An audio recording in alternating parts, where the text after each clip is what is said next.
قمة عربية حلوة، جميلة، مشرقة.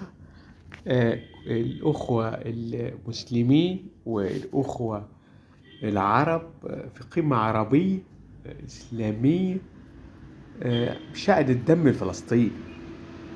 أتمنى كلنا اللي هي تبقى قمة منتجة ومنعشة لآمال الشعوب العربية والإسلامية، لأن الأمة العربية والإسلامية يد واحد، لابد إن هي تكون على قلب رجل واحد لإيقاف هذه الهجمة الشرسة لإسرائيل على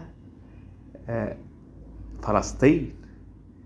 إنما تهجير والكلام الفارغ اللي بيقوله نتنياهو ده كلام فارغ، وأنا بقول إن كلنا لازم نبقى رجال، نقف وقفة رجال علشان فلسطين.